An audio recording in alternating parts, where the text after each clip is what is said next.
शिवमस्तु सर्वजगतः परहितनिरता भवन्तु भूतगणाः दोषा प्रयान्तु नाशं सर्वत्र सुखी भवन्तु लोकाः सर्वत्र सुखी भवन्तु लोकाः।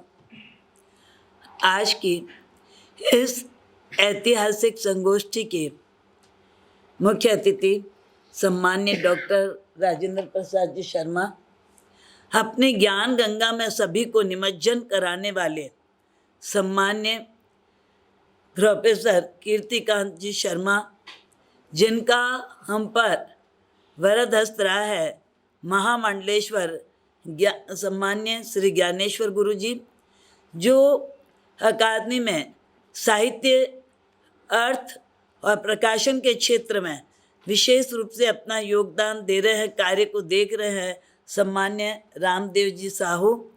इस संगोष्ठी के समन्वयक सम्मान्य, जो कि अभी कुछ लोग अभी पधारे हैं, परसों युवा प्रतिभा के सम्मान से जो सम्मानित हो रहे हैं, सम्मान्य डॉक्टर सुरेंद्र कुमार जी शर्मा, सम्मान्य डॉक्टर शशिकांत जी शर्मा, सम्मान्य रमा शंकर जी शर्मा, और हमारे संपूर्ण कार्यक्रमों को निर्बाध रूप से संचालित करने वाले सम्मान्य श्री हृदय जी चतुर्वेदी, सम्मान्य श्री चेतन जी,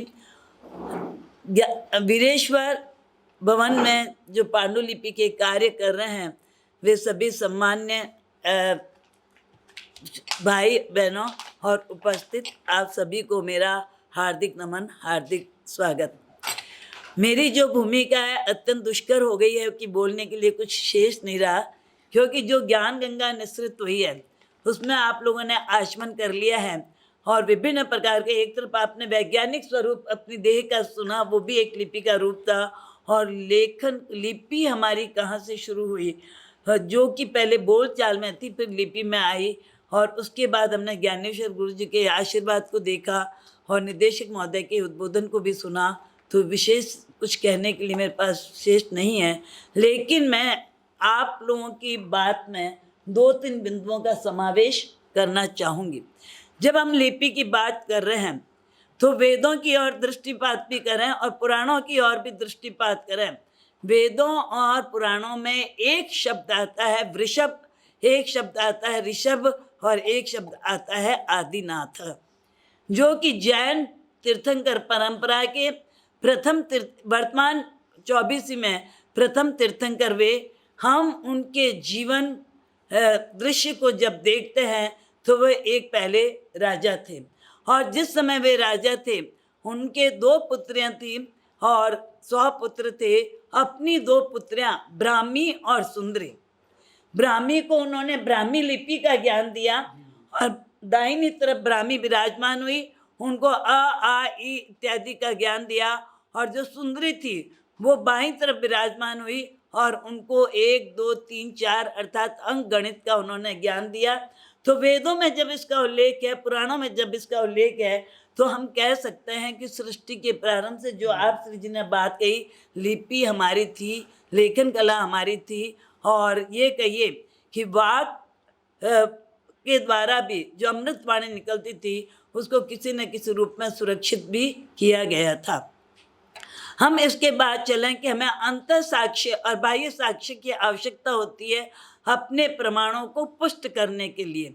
तो उन प्रमाणों को पुष्ट करने के लिए, जैसा कि आपने अभी बताया कि किस प्रकार से प्रहार वे हमारी संपदा जला दी गई और वो संपदा समाप्त प्राय उस समय हो गई थी, जो अन्य स्थलों पर रह गई थी वो हमारे पास सुरक्षित है, और हम उसके माध्यम से अपने चिंतन मनन के आधार पर जो नवनीत प्रस्तुत कर सकते हैं वो करते हैं। लेकिन आवश्यकता, जो युवा वर्ग अभी हमारे समक्ष बैठा है, आप लोगों को हम योजना देंगे, आप लोग अपनी जिज्ञासा का शमन कीजिए, नवीन लेखन कीजिए, और उस नवीन लेखन के लिए आप लोगों को अर्थ सौजन्य भी उपलब्ध करवाया जाएगा। लेकिन अब नवीन शोध की आवश्यकता है। उस शोध के अंतर्गत मैंने जैसा कि पहले भी आपसे कहा कि हम लोग जैसलमेर इत्यादि पर गए थे और वहाँ के भंडार देखे, तो पत्र मतलब कि पत्ते थे, पत्तों के ऊपर मिट्टी का लेपन किया हुआ था और वहाँ पर उसमें जो उन्होंने कहा कि गिलगिलित लिपि वगैरह है, लेखन है। तो जब हमने उसको देखा, बच्चे थे, बच्चे तो नहीं थे, करीब 18, 19, 20 साल की थी उम्र, लेकिन अपने बचपन में खेले हुए खेल, मिट्टी के घरौंदे वगैरह जो बनाते थे, हमने पतली पतली परतें, बहुत पतली तो नहीं बन पाई थी, परतें बनाकर उस पर कुछ लिखकर एक कुंभकार के पास जाते थे और कहते थे कि इसको पका कर दिखा। देखा कि वो हमारा लेखन सुरक्षित रह गया। तब दिमाग चला कि अरे ये उस समय लेखन की कोई वस्तु रही तो वो वस्तु इस प्रकार के बहुत हमको शिलालेख वगैरह भी मिलेंगे, आभूषण मिलेंगे जिन पर लिखा हुआ, जैसे हमने राम के पत्थरों की बात की, चावल के दाने पर ना मालूम वो चावल का दाना कितना पुराना है और ये आपके जैसलमेर में सुरक्षित है। हाँ, अभी पूरा सबको दिखाया नहीं जाता है, लेकिन वो एक डिब्बी में बंद है।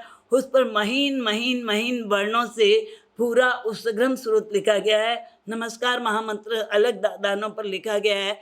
तो आवश्यकता है शोध करके उन लिपियों को हमारे समक्ष प्रस्तुत करने की और हम सब उसका आपस में बैठ कर के संगोष्ठियों के माध्यम से चिंतन मनन करके और प्रकाश में लेकर आए। प्रकाश की इस अवधारणा में आज हमें एक नवीन ज्ञान और प्राप्त हुआ कि आपने जो हमारी लिपि की है उसमें एक के अंदर 2 वर्णों का समावेश किस प्रकार से किया जाता है दिखाया। अभी मैं पूरा मतलब कि उसका अध्ययन नहीं कर पाई हूँ, लेकिन ये हमें अध्ययन की सामग्री प्रस्तुत कर रही है। तो जिज्ञासावान यदि हम बने रहेंगे तो कुछ नवीन आयाम उपस्थित कर पाएंगे। इसके बाद यदि हम चलते हैं, आपने महाभारत की बात कही। महाभारत में उल्लेख पूर्णतः नहीं है अरिष्टनेमी का, जो कि श्री कृष्ण के चचेरे भाई थे। और श्री कृष्ण के चचेरे भाई जिस प्रकार से आदिनाथ की बात की, उन्होंने बाद में संयम जीवन अंगीकार कर लिया। आदिनाथ ने 64 कलाओं की शिक्षा अपनी पुत्री ब्राह्मी को दी और 72 कलाओं की शिक्षा जिस भरत का नाम इंद्र विजय में उल्लेख किया गया है और वहाँ आदिनाथ ऋषभ के पुत्र का भी उल्लेख किया गया है, उन्होंने 72 कलाओं की शिक्षा दी। जब हम कला सीख रहे हैं तो निश्चित रूप से कोई न कोई लिपि भी उसमें रही होगी। ये बात अलग है कि कौन सी लिपि थी और किस प्रकार की लिपि थी, वो हमारा शोध का विषय है। तो हम आते हैं उसी परंपरा में महाभारत में। महाभारत में जब अरिष्टनेमी अपने मतलब कि एक तरफ राजसी ठाट पाट के साथ चलते हैं तो श्री कृष्ण के पंचजन्य शंख का नाद भी उन्होंने किया। श्री कृष्ण स्वयं चौंक गए थे कि ये एकाएक ध्वनि किस प्रकार से आई है। और उस ध्वनि को जो उन्होंने नाद किया, आपने जिन वर्णों की बात की थी वही वर्ण, अभी मैं उनका विवेचन नहीं करूंगी क्योंकि मुझे समय की सीमा और आप लोगों के धैर्य का परीक्षण और नहीं करना है। तो कभी बैठ के चर्चा करेंगे कि पंचजन्य शंख के नाद से जो ध्वनि निकली थी। और आपने तो आज एक मतलब हमारे लिए नवीन तो वो दिया ही है, लेकिन हमें सोचने के लिए, चिंतन के लिए बहुत कुछ प्रदान किया है और आपकी तो एक अलग ही धारा प्रवाहित हुई है। तो इन धाराओं में मिलकर हमारे लिए वह भी एक शोध का विषय है। फिर वहाँ लेखन की लिपि की बात चली और जिस समय यदुवंशी राजा थे विवाह के लिए गए और वहाँ पशुओं के करुण क्रंदन को सुन करके उनका मतलब कि वैराग्य उत्पन्न हो गया।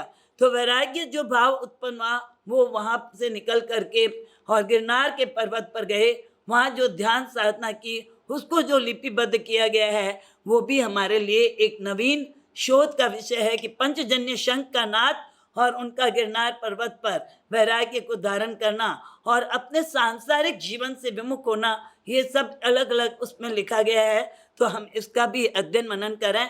फिर आइए, मतलब बहुत विषय है रामायण वगैरह की, उस समय की लिपि का, इधर की रामायण वाल्मीकि रामायण और उधर जैन रामायण, हम इनका जब अध्ययन करते हैं तो हमें कुछ ऐतिहासिक साक्ष्य समानता के मिलते हैं, कुछ विषमता के मिलते हैं। जो विषमता के हैं, समानता के हैं, वो भी हमारी लिपियों के दृष्टिकोण से बाद में जो ग्रंथ सामने निकल कर आते हैं तो जब समानता उनकी देखते हैं तो वो भी एक शोध का विषय है।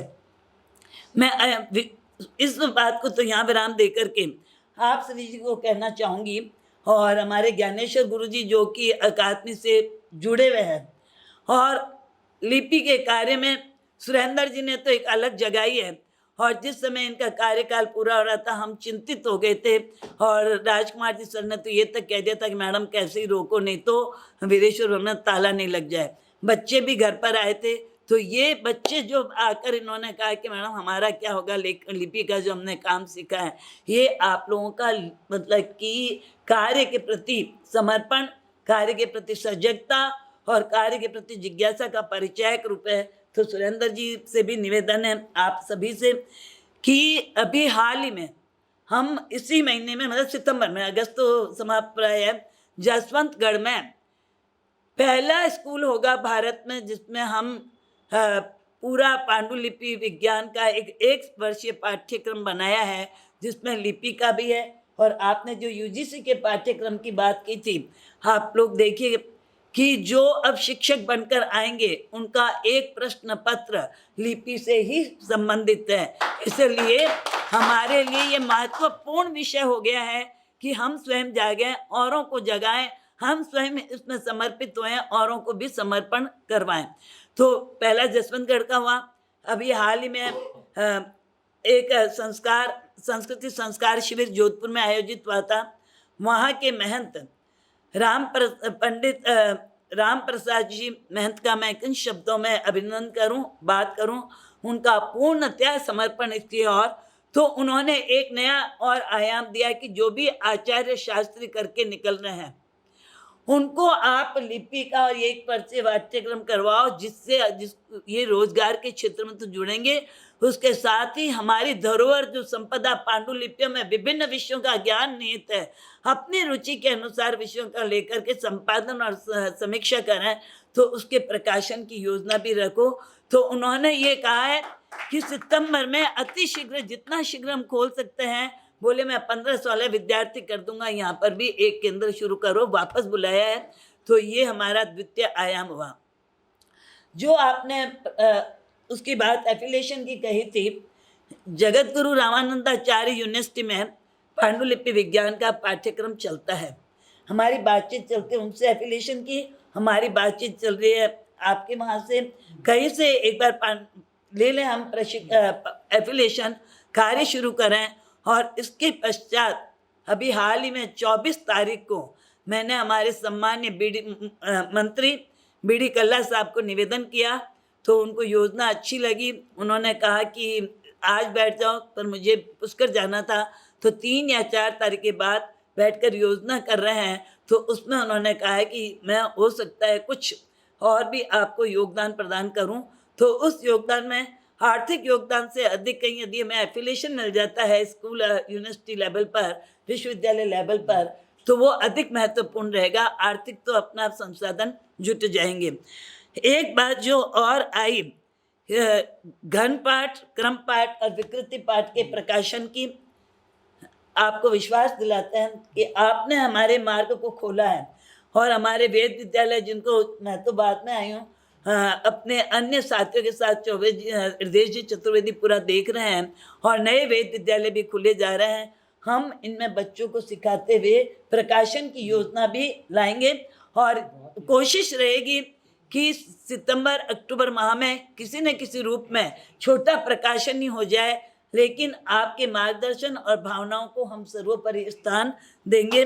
तो कहने के लिए शिलालेख, ताड़पत्र इत्यादि की भी बात है, लेकिन हम आप लोग तो परिचित है, और आप तो बहुत काम किए हुए हैं पांडुलिपि के क्षेत्र में, तो उसकी कभी बैठकर चर्चा करेंगे किस प्रकार से। क्योंकि अभी हाल ही में आप दूर तक क्यों जाएं, बनारस में ये मस्जिद है या मंदिर, वो ढूंढने के लिए जब वो शिलालेख आया और लिपि के लिए कहा गया कि इसको कोई पढ़ता हो तो जान करके हमको इसकी जानकारी भेजो।